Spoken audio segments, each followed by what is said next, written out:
3절에서 4절에 있는 말씀을 가지고 묵은 심령을 갈아엎으라 하는 제목으로 말씀을 생각해 보면 좋겠습니다. 먼저 우리 옆에 있는 분들과 인사를 드리겠습니다. 잘 오셨습니다. 축복합니다. 사랑합니다. 그리고 옆에 분들에게 성도님을 위해서 기도하겠습니다. 기도하겠습니다. 인사 나눠주세요. 예. 일주일 내내 여러분 옆에 분들을 위해서 기도해 주시기 바랍니다. 그렇게 기도하면 나에게 복이 옵니다. 그 기도를 하나님께서 상대방이 이루어주지 않으면 그 기도는 나에게 이루어진다는 사실을 말씀을 해주고 있기 때문입니다. 자, 여러분 여기도 뭐 시골이잖아요. 가끔 여기가 제가 워낙 시골에서 살다 보니까 여기가 도시인가 시골인가, 한쪽 아파트를 보면 도시 같고 또 이 옆에 보면 논이 있고 밭이 있는 걸 보면서 저희 시골과 다름없다라는 생각을 가지게 됩니다. 제가 어릴 때 집에서는 여러 동물들을 많이 키웠습니다. 소도 키워봤고요, 또 토끼도 키워봤고 닭도 키워봤습니다. 그런데 닭이 알을 낳지 않고 모이만 축내고 있는 닭을 무슨 닭이라고 그래요? 네? 모이만 축내고 그냥 아무 알도 낳지 않고 이렇게 횟수만 자꾸 지나가는 닭을 무슨 닭이라고 그래요? 예? 예, 답이 적혀 있는데. 예, 묵은 닭. 묵은 닭이라고 합니다. 자, 근데 이 묵은 닭이 있는데 닭장에 새로운 닭을 딱 사서 집어 넣어 놓으면 새로운 닭들이 주인이 모이를 딱 주면 그 모이통이 쭉 모이잖아요. 그럼 이 새로운 닭들이 쫙 모여서 모이를 쫙 먹습니다. 그런데 이 묵은 닭은 딱 처음부터 막 덤벼들지 않습니다. 슬렁슬렁 옆으로 가서 모이를 먹으러 가요. 그러면 모이를 먹는 게 아니라 이 새 닭들이 닭장에 들어오니까요, 그 새로운 닭들을 쪼아댑니다. 그리고 다 쫓아버려요. 그리고 자기 혼자 그 모이를 먹는 것을 보게 됩니다. 자, 그러면서 이 묵은 닭은 결국은 한 해 두 해 지나다 보면 잡아먹으려고 해도 이게 너무 질겨가지고 잘 먹는지는 힘들어요. 이 모습을 보면서 우리 신앙도 그렇구나.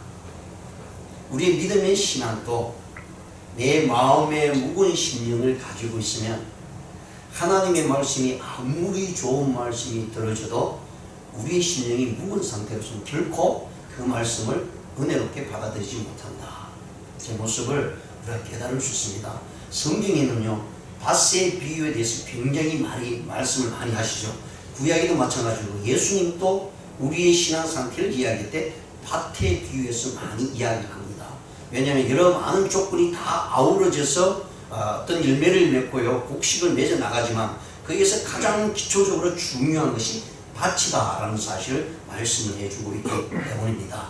오늘 이 본 말씀의 배경은 우리가 열왕기 상하, 역대기 상하, 그 다음에 이어지는 여러 선지자들의 그런 삶의 모습과 말씀을 통해서 보면 이 말씀이 그대로 적용이 됩니다. 지금 예레미야가 시대적으로 하나님의 말씀을 선포할 시대는 요시야 왕 때입니다. 새벽기도 나오신 분들은 빨리 이해가 될 거예요.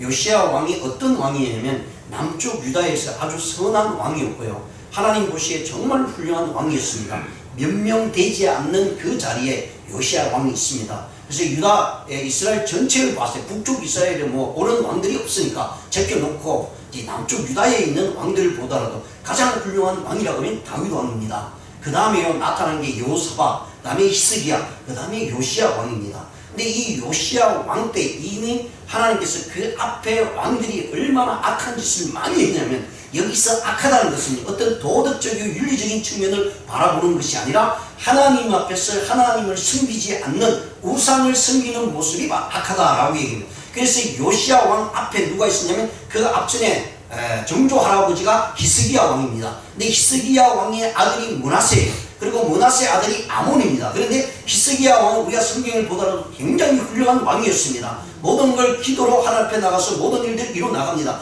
그렇게 훌륭한 왕 앞에 태어난 사람이 누구냐면 므낫세예요. 근데 이 므낫세가요, 아버지 히스기야 왕이 그 훌륭한 모습을 배우고 하나님 앞에 나가면 얼마나 좋겠습니까? 그런데 그 훌륭한 왕의 후손이 므낫세가요, 가장 악한 왕으로 드러난다는 거예요. 그리고 55년 동안 통치합니다. 그 많은 기간 동안 가장 긴 기간을 통치했던 이 므낫세가 가장 악한 왕으로 나왔습니다. 그러니까 하나님을 섬겨야 되는데요. 성전에 가서 하나님을 섬기고 제사를 드리고 예배를 드리는데 그 성전에다 우상을 만들어 놓고요. 거기다 제단을 쌓아서 우상을 섬기는, 이건 있을 수 없는 일이죠. 여러분 이렇게 생각해 보세요. 제가요 지금 교회 예배당입니다. 예배당 안에 불상을 갖다 놓고 야 우리 예배 드립시다 이렇게 하는 거예요.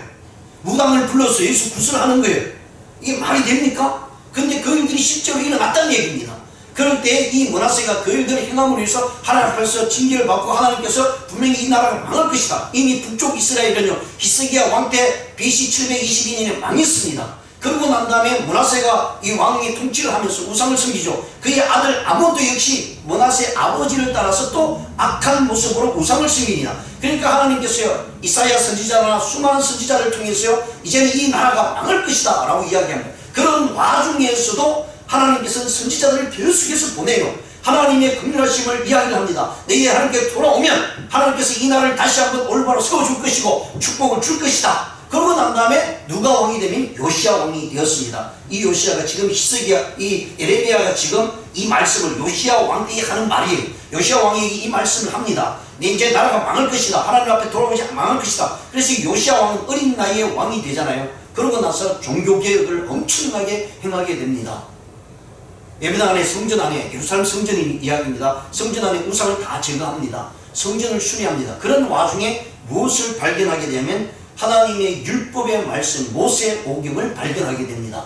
그리고 그 말씀을 딱 펼쳐보니까 너무 기가 막힌 거예요. 요시야 왕이 되면서요 어린 나이에 왕이 되면서요 시간이 흐른 다음에 하나님의 말씀을 통해서 계획을 이뤄나가는데요 정말 잘하고 있었거든요.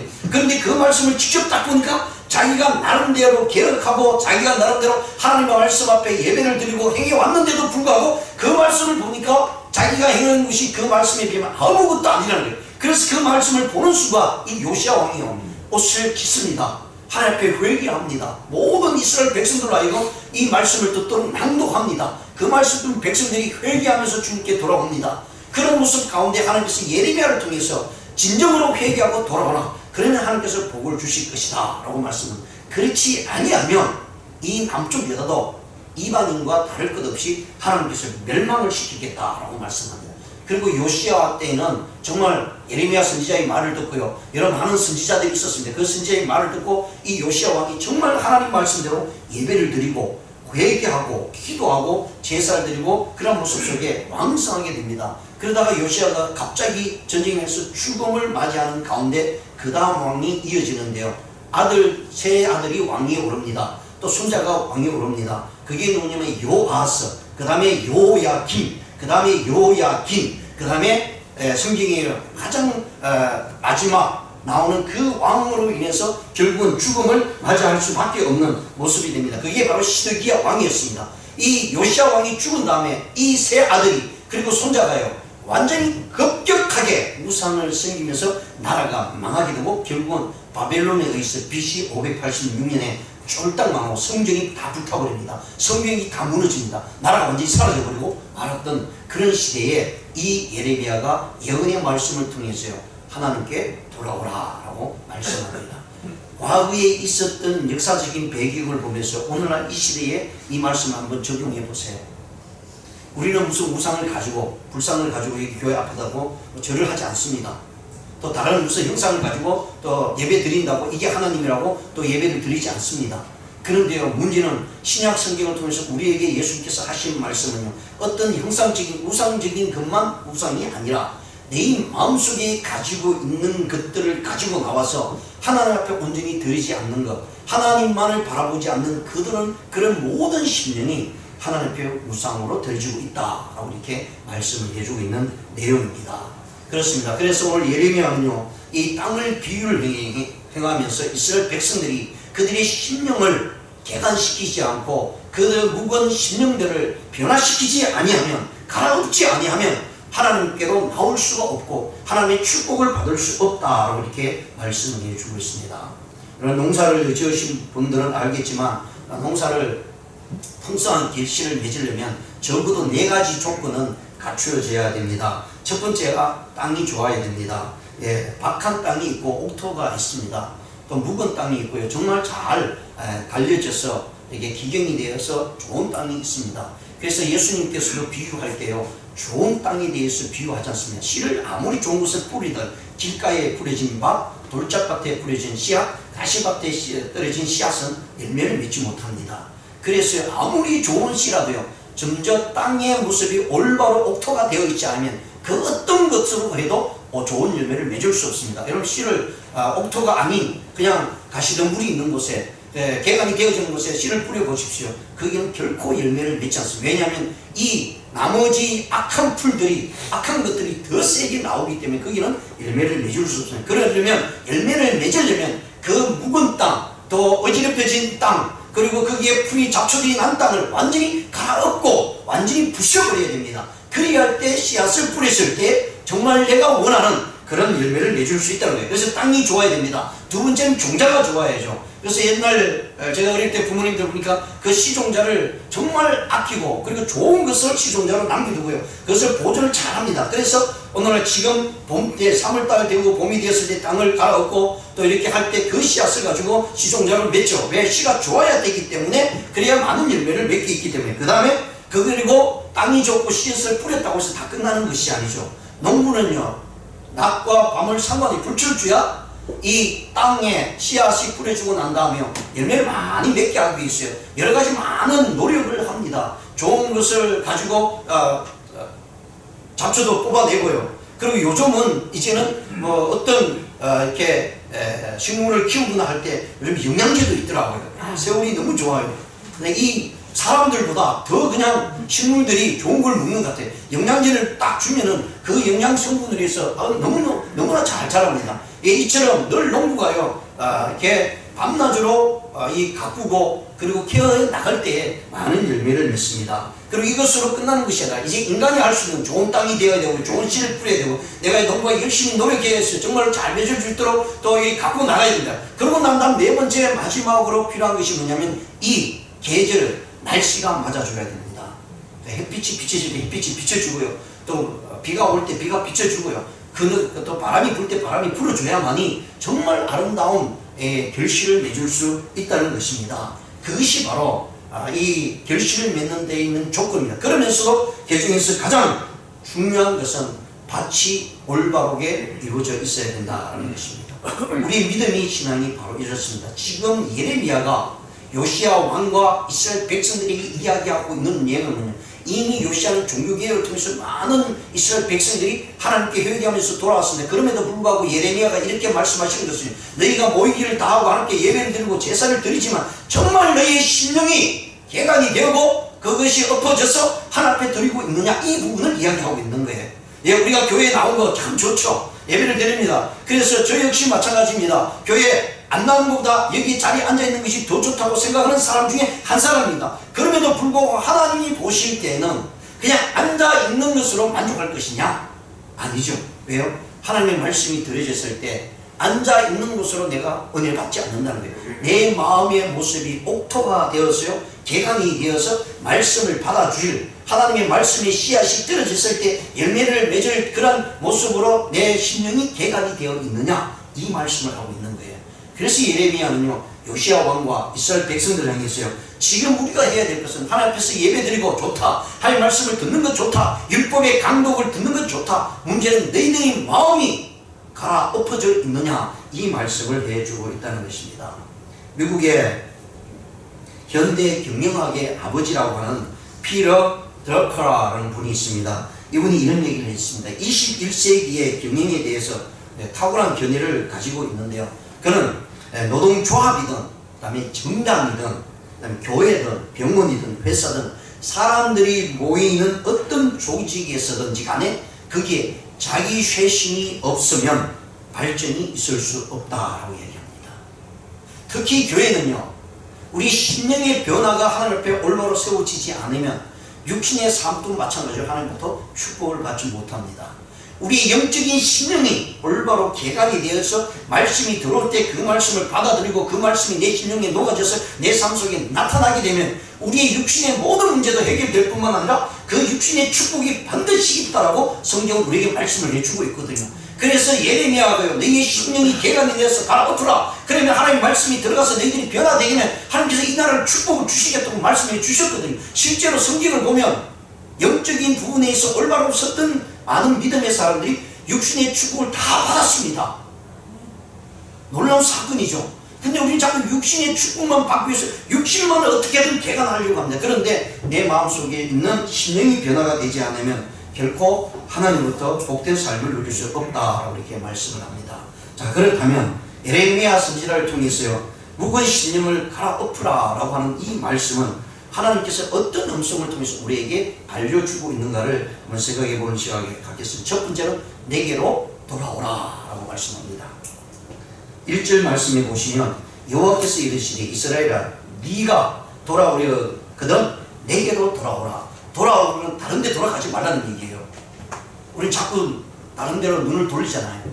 나는 돌아오기는 돌아왔어.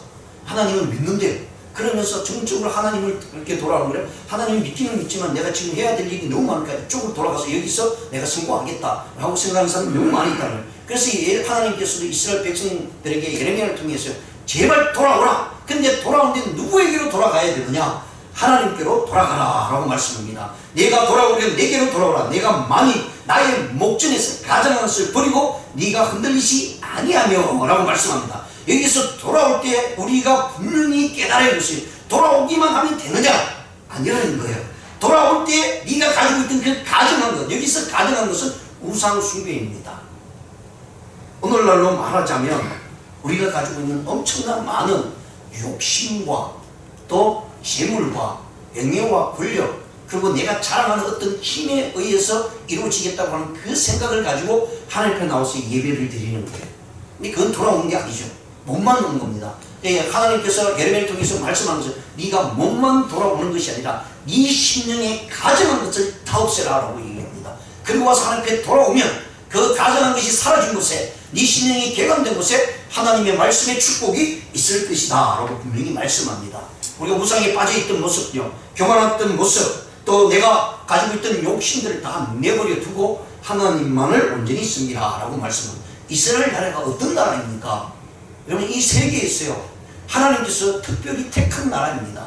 근데 그 나라가 하나님만을 섬겨야 되잖아요.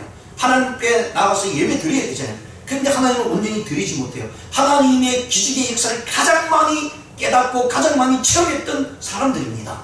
백성들입니다. 근데 이렇게 가장 많이 경험한 하나님을 경험한 여호와 하나님을 경험한 백성이요, 하나님을 배반합니다.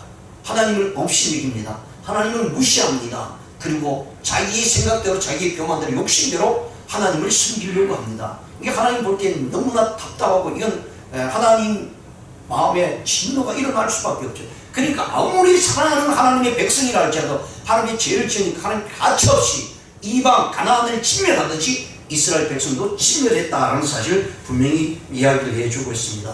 그렇습니다. 이제 하나님께 돌아와야 됩니다. 우리 역시 마찬가지입니다. 우리 본 말씀을 통해서 하나님 각 개개인에게 이렇게 말씀합니다. 내게로 돌아오라. 네가 내게로 돌아올 때 네 마음속에 있는 가정한 것들 다 없애라. 그리고 네 마음의 심령에 개간하고 갈아엎으라. 그리고 돌아왔을 때 하나님께서 네 마음을 내가 채우겠다라고 말씀합니다. 그렇다면 우리 마음속에 있던 부정과 부패와 악한 그 모든 것들을 제거해야 됩니다. 그리고 하나님께 돌아왔을 때 우리는 참으로 하나님께 주시는 평안을, 하나님의 축복을 받을 수 있다라고 분명히 말씀합니다. 갈라디아서 신약에도 사도 바울은 5장 20절에서 21절 이렇게 말씀합니다. 우상 숭배와 술수와 원수를 맺는 것과, 이게 우리가 가정한 것들입니다. 분쟁과 시기와 분냄과 당짓는 것과 불량과 이단과 투기와 술취함과 방탕함과 또 그와 같은 것들이라.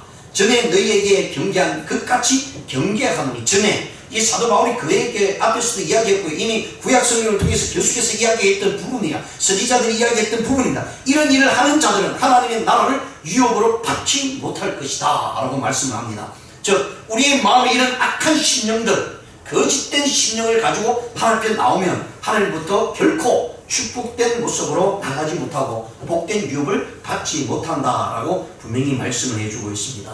그러기에 이제는 세상의 것을 좋아하는 것들을 다 내려놓고요, 하나님만 바라보시고 그러면 세상에 필요한 모든 것들을 하나님께서 채우시겠다라고 말씀합니다. 두 번째로요, 이제 하나님께로 돌아왔을 때 우리는 어떤 모습으로 살 것인가, 삶의 생활의 태도를 바꿔야 됩니다. 2절에 보시면 진실과 공평과 정의로 여호와의 삶을 두고 맹세하며, 나라들이 나로 인하여 스스로 복을 빌며 나로 말미암아 자랑하리라 라고 말씀합니다. 우리가 새로운 삶을 바꿔지고 삶의 변화 속에서 나타나야 될 것이 무엇이냐면 진실과 공평과 정의입니다. 이게 여호와의 삶이다 라고 말씀합니다. 하나님이 우리를 향해서 원하고 바라는 것이 바로 이런 삶이란 얘기입니다. 이런 삶이 되면 내가 하나님께 맹세하면 하나님께서 그 나라를 축복해 주시겠다는 거예요. 그러니까 그 축복을 받은 사람들이 놀라운 일이거든요. 어마어마한 축복이 돌아오거든요. 그러면 가만히 있어도 저절로 하나님을 자랑할 수밖에 없다는 얘기입니다. 너희들이 하나님께서 주시는 축복은 너희들이 잘되게 하고 있어요. 내가 무슨 복을 받고 하나님 무슨 영광을 받고 이미 하나님 영광을 다 받으셨어요. 그래서 우리가 뭐 발부둥 치면서 하나님 영광 받으십시오 이렇게 하지 않아도 이미 하나님이 다 영광을 받았습니다. 그런데 왜 하나님께서 우리에게 이런 걸 요구하시냐? 저와 여러분에게 복을 주시기 위함입니다. 이런 복은 어떤 기복적인 신앙이 아니라 네 믿음이 하나님 앞에 공의와 진실과 정의로 살아가게 되면 이게 여호와가 원하시는 삶이다. 그러면 하나님께서 풍성함으로 갚아줄 때 너희들의 입으로 하나님을 고백할 수밖에 없고 하나님을 자랑할 수밖에 없다라고 이렇게 말씀을 해주고 있습니다. 역대하 31장 27과 21절에 보시면요, 히스기야가 온 유다에 이같이 행하되 그 하나님 여호와 보시기에 선과 정의와 진실함으로 행하였으니 라고 말합니다. 하나님이 원하시는 삶이잖아요. 요 삶을 하게 되면 하나님이 어떻게 하냐면 무릇 그 행하는 모든 일, 그가 행하는 모든 일이며 곧 하나님의 전에 수정되는 일에나 율법에나 계명에나 그 하나님을 구하고 일심으로 행하는 모든 일들이 형통하리라 라고 말씀합니다.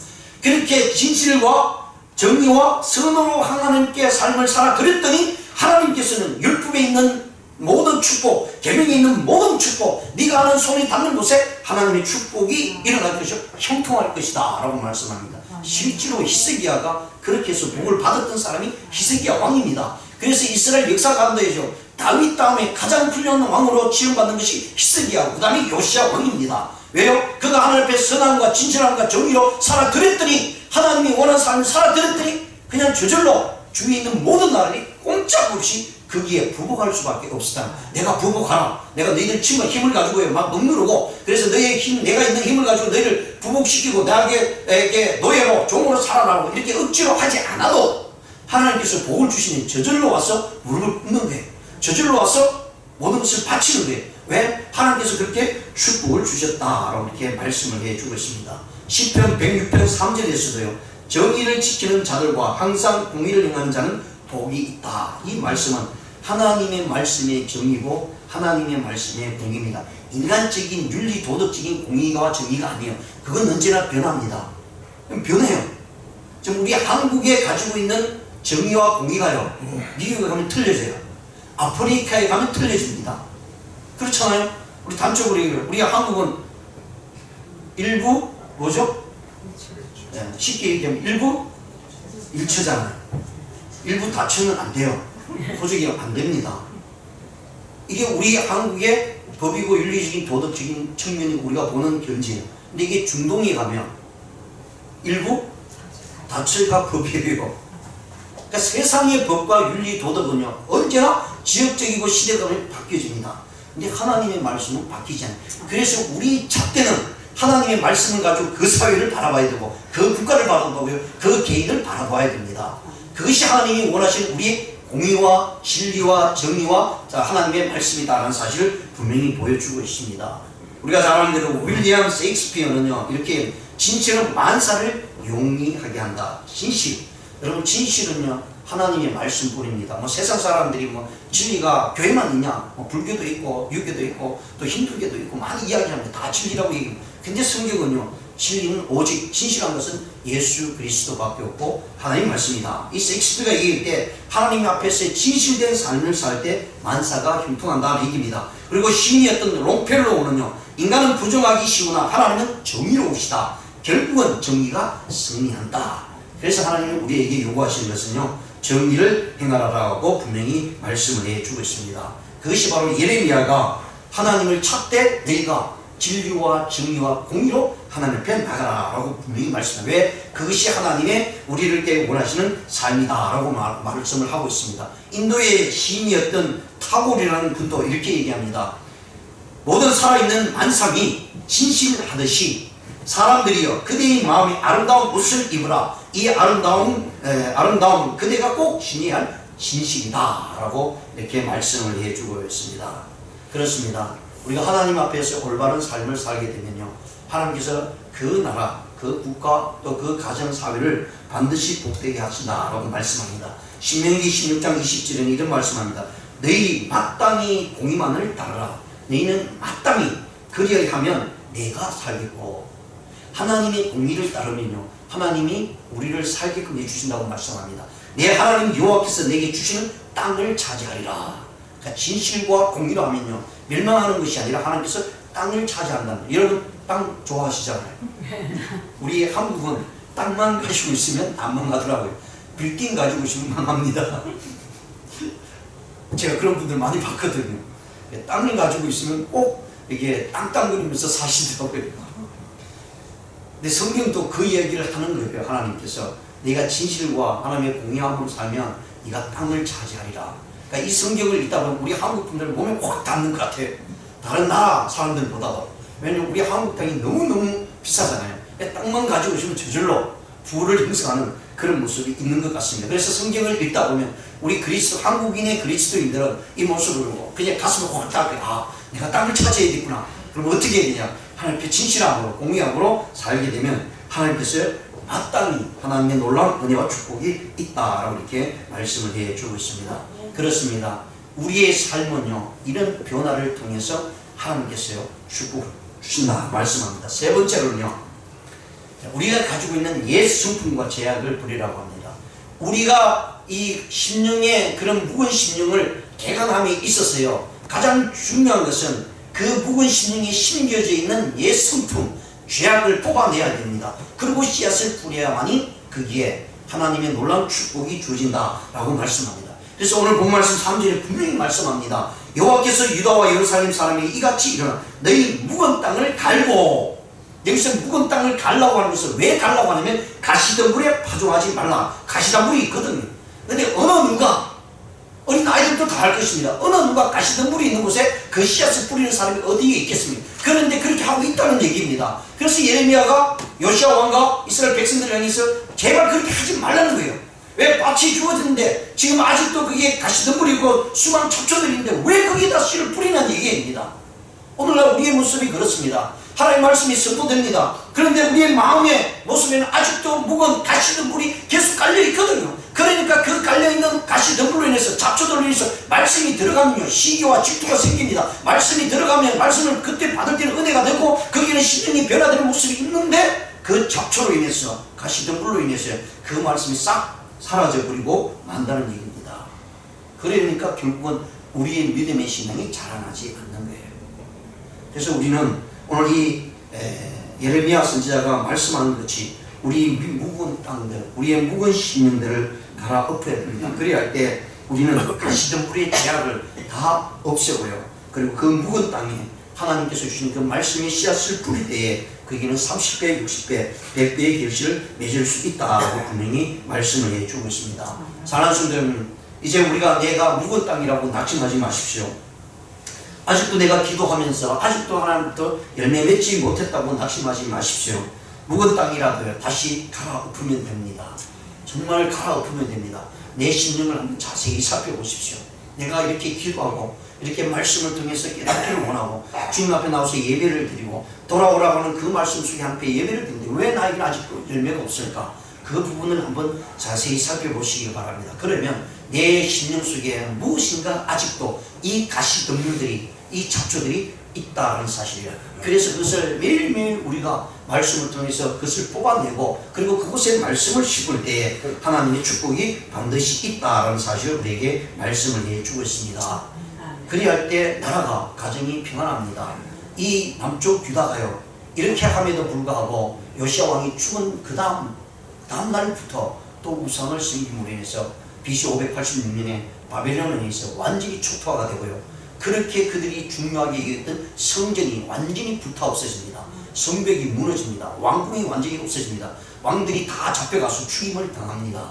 왜요? 하나님 앞에 온전히 나가지 못하고 묵은 땅, 묵은 심령들을 개강하지 못했기 때문입니다. 그러면 그런 모습 속에 우리가 이 묵은 땅을 어떻게 개가 나고 어떻게 나가야 될 것인가. 오늘 4절에 네 번째로 심령의 관리를 행하라 라고 말씀합니다.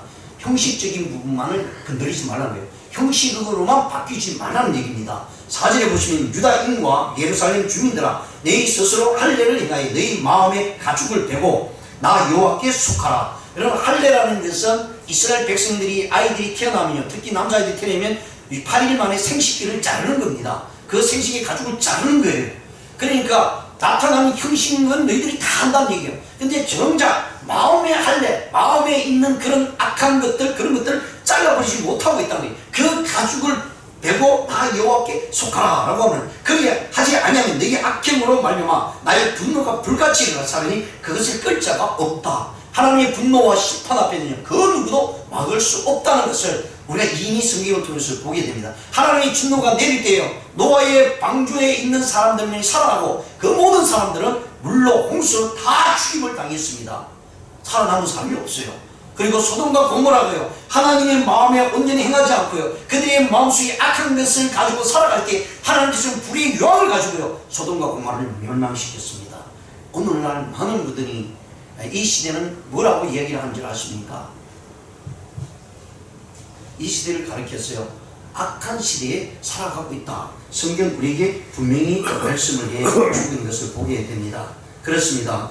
이 현 시대를 살아가고 있는 많은 이들이 하나님 앞에서 올바로 서지 못하니까 결국은 그 세상적인 모습으로 따라가죠. 그러다 보니까 포스트 모던이라고 하는 말을 아주 우리가 많이 듣습니다. 포스트 모던이라는 말이 뭐냐면요, 하나님의 진리의 말씀과는 정반대로 나가는 겁니다. 인간 중심, 인본주의 중심입니다.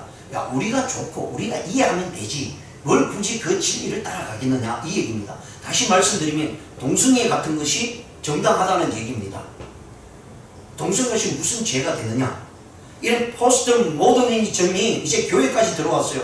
목회자들도 성도들도 아무렇지 않게 그게 뭐가 죄가 됐냐, 뭐가 잘못이냐, 서로 이해하고 서로 이렇게 오픈된 마음 가지고 감싸주면 되겠지.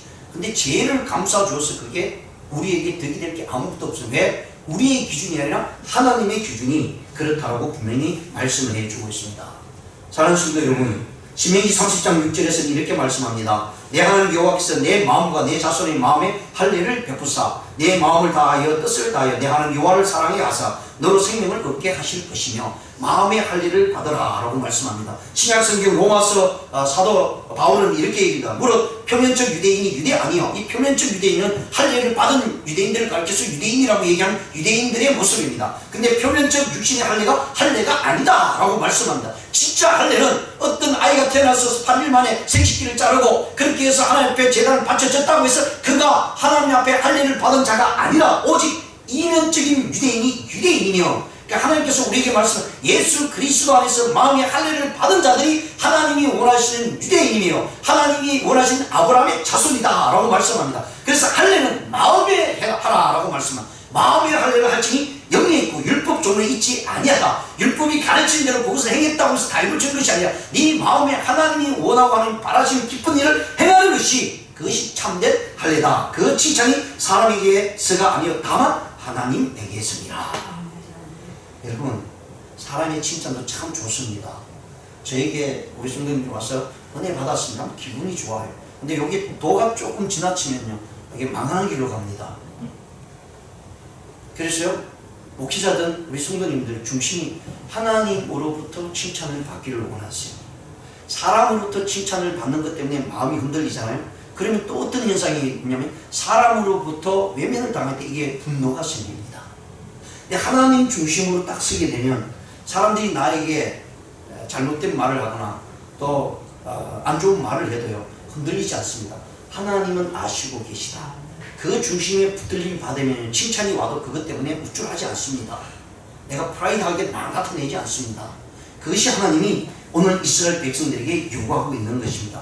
그래서 마음의 할례, 심령의 변화가 얼마나 중요한가를 계속해서 구약을 통해서 신약에 통해서 이야기합니다. 에베소서 4장 22절과 24절에 사도 바울, 너희는 유혹의 욕심을 따라 썩어져가는 구습을 따르는 옛사람을 벗어버리고 그 옛사람의 모습, 옛 습성들을 벗어버리라 라고 말씀합니다. 오직 너희 심령이 새롭게 되어, 계속해서 말씀하신 것이요, 너희 심령이, 네 마음이 개간이 되고 갈아엎어서 하나님께 새롭게 되어라라고 말씀해요. 그럴 때 하나님을 따라 의와 진리의 거룩함으로 지으심을 받은 새 사람을 입어라 라고 이렇게 말씀을 해주고 있습니다.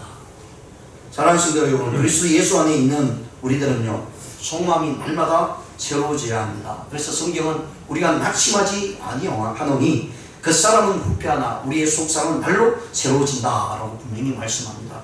우리의 겉모습은요 시들어갑니다. 예, 우리의 속사람은 그런 가운데서도 새롭게 됩니다. 왜냐하면 우리 심령이 날마다 변화된 속에서 하나님 말씀으로 말미암아 우리가 은혜를 받고 있기 때문입니다. 그래서 우리는 우리의 묵은 심령, 여러분 우리 개개인을 한번 자세히 살펴보면 내 묵은 심령이 하나님 앞에서 온전한 예배로 드려지고 있는가? 아니라면 그 묵은 심령이라는 사실을 깨닫고요, 그 묵은 심령을 개간하고 갈아엎어야 됩니다. 내가 하나님 중심의 말씀으로 생각하지 않고 세상적인 모습으로 가고 있다면 내 마음의 심령은 지금 굳어져 있습니다. 세상으로서 다져져 있습니다. 그러면 그 다져진 것을요, 이게 뒤집기가 너무너무 힘들어요. 그래서요, 나이가 들면 들수록 예수 믿기가 힘들어요. 왜냐면 세상 경험이 너무 많고 세상의 모든 것이 내 마음에 이미 차곡차곡 쌓여서 다져져 있기 때문에 그 다져진 것을 얻기가 너무 힘듭니다. 그래서요, 예수 믿으라고 하면 나이가 들면 들수록 예수 믿으라고 힘든 거예요. 왜냐면 세상에서 내가 가지고 있는 경험, 세상에서 가지고 있는 쌓은 것들 다 갈아엎어야 돼요. 그 갈아엎는 것이 굉장히 힘듭니다. 그럼에도 불구하고 예수 그리스도를 지내서 하나님의 역사가 일어나면요, 그 묵은 땅이 개간이 될 때 거기에는 놀라운 축복과 기쁨과 한이가 주어진다 라고 말씀을 해주고 있습니다. 우리가 잘 아는 수바이처 박사님이 현대 그리스도인들의 모습을 이렇게 비유를 했습니다. 아프리카에는 물 없는 강이 굉장히 많다고 합니다. 자, 이런 강은 강이라고 하는 그 명맥만 유지할 뿐이지 강이라고 하기에는 너무나 민망할 만큼 초라하고 비참하다라고 이렇게 이야기합니다. 심지어 그 근처에 나무도 자라지 않습니다. 오늘날에 물 없는 강처럼 명맥만 유지하고 있는 억지 신앙생활하는 분들이 너무 많다는 거예요. 그냥 곁에만 있으면 나는 신앙인다, 나는 교회만 가면 신앙인다 라고 하는 생각이 너무나 많다는 거예요. 메마른 정신, 그리고 형식과 정통만 중요시 여기는 그런 믿음의 신앙 안에는 결코 하나님이 주시는 열매를 맺지 못한다라고 말씀합니다. 그래서 우리는 우리의 심령을 개간하고요, 거기에 하나님 말씀을 통해서 기쁨의 강이 흐르도록 나가야 됩니다. 그러면 거기에 많은 이들이 함께 복을 받을 수가 있다라고 말씀합니다. 이제 저와 여러분이 마음의 굳은 부분들을 주의 말씀의 은혜로 우리는 그것을 개간해야 되고요, 갈아엎어야 됩니다. 주의 성령이 그리할 때 역사하시고 그리할 때 우리 심령과 우리 삶은요 새로운 역사, 그리고 그러한 가운데 하나님께서 반드시 축복을 주신다, 그리고 내 땅을 넓게 하신다는 사실을 우리가 기억하시면서요, 먼저 주님 앞에 나와 우리 심령을 새롭게 하고 갈아엎어서 하나님께서 주시는 축복을 받아들이는 저와 여러분 되시기를 주님의 이름으로 축원드립니다. 기도드리시겠습니다. 하나님 아버지 감사합니다. 시간을 내어서 기도하고 시간을 들여서 예배를 드리고 있음에도 불구하고 하나님 아직도 하나님께 주시는 축복을 받아들이지 못하고 있는 우리들의 모습이 있지는 않습니까? 그렇다면 예레미야가 하신 말씀을 우리가 마음의 심령에 새겨두고 우리의 심령 속에 하나님을 어렵게 하고 하나님을 섬기지 못하는 악한 가시덤불, 사초들이 있지 않은지를 살펴보게 하여 주시고, 그래서 우리가 주님 앞에 기도하고 말씀으로 우리 안에 있는 이 악한 것들을 다 갈아엎게 하여 주시옵소서. 그리하여서 하나님께 주시는 그 놀라운 기도의 응답들이 우리 가운데 차오르 넘칠 수 있도록 인도하여 주시옵소서. 예수님의 이름으로 기도드리옵나이다. 아멘. 우리 다같이